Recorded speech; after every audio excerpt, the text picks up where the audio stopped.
일반적으로 우리 외교 그러면 외교를 담당하는 부서가 있잖아요. 한국 같은 외교부처럼 중국에도 외교부가 있고 북한에는 외무성이 있습니다. 북한과 중국은 국가 대 국가의 외교가 하나가 있고, 다음에는 당 대 당 외교, 그러니까 중국 공산당의 대외연락부라는 곳이 있고 북한의 조선노동당의 국제부가 있습니다. 이 대외연락부와 국제부가 북한과 중국의 외교의 중심입니다.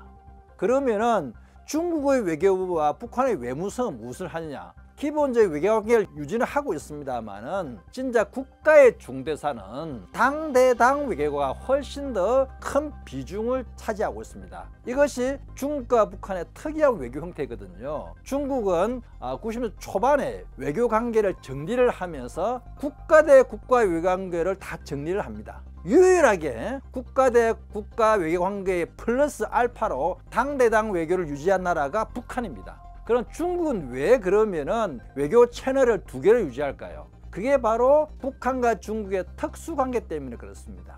중국 입장에서는 북한과 중국은 혈맹이고 동맹이다. 이 관계는 어떠한 나라와 다르다. 이거를 강조하기 위해서 지금까지도 국가 대 국가 관계 외교 플러스 당 대 당 외교를 유지하고 있습니다.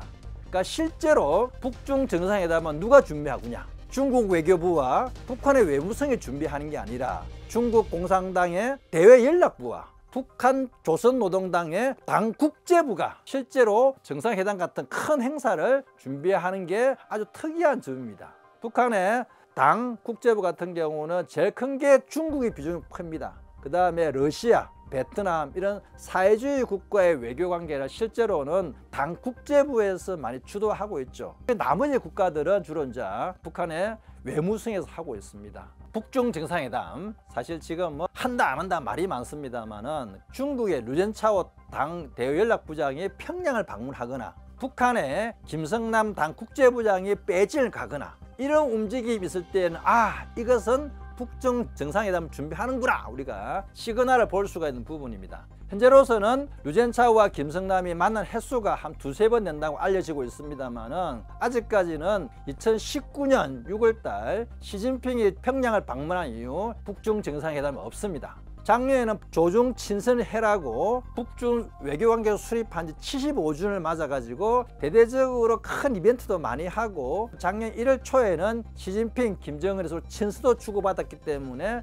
북중 정상회담 하지 않겠냐 많은 기대를 모았습니다만은 북한 군인들이 러시아에 파병을 갔습니다. 이런 식으로 북한과 러시아가 밀착을 하면서 중국 입장에서는 북한의 그런 선택에 대해서 불편할 수밖에 없습니다. 러시아 문제에 대해서 깊숙이 관여하고 싶지 않았는데 북한이 러시아에 밀착하면서 그런 북한을 시진핑 입장에서는 정상회담을 한다는 게 많이 부담스러웠죠.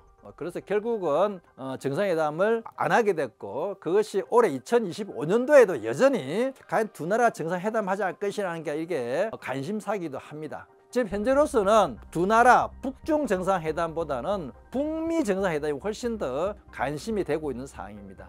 그렇기 때문에 북중 정상회담 이 부분은 아마 북미 정상회담을 전후로 뭔가 급속하게 이루지 않겠나 이렇게 보고 있습니다. 바로 2018년도가 그랬거든요. 북미 정상회담을 한다고 하니까 시진핑이 김정은은 오랜만에 북중 정상회담을 2018년 3월 달에 급하게 하게 되죠. 바로 3개월 뒤에 북미 정상회담이 있을 거예요. 그런 것처럼 북중 정상회담은 이제는 북미 정상의 하나의 종속 변수가 돼버린 그런 상황이 돼버렸습니다.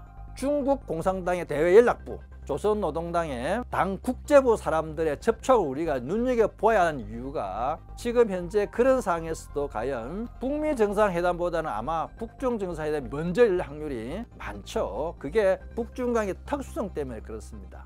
그렇기 때문에 우리가 북중 외교를 볼 때는 중국 공산당 당 대외연락부, 조선노동당 당 국제부 이 두 부서가 어떻게 움직이라는 거가 가장 키포인트라는 거. 그쪽에 접촉이 이루어지면은 우리는 북중 정상회담을 예측할 수 있다는 거. 그게 하나의 큰 바로미터가 되겠습니다.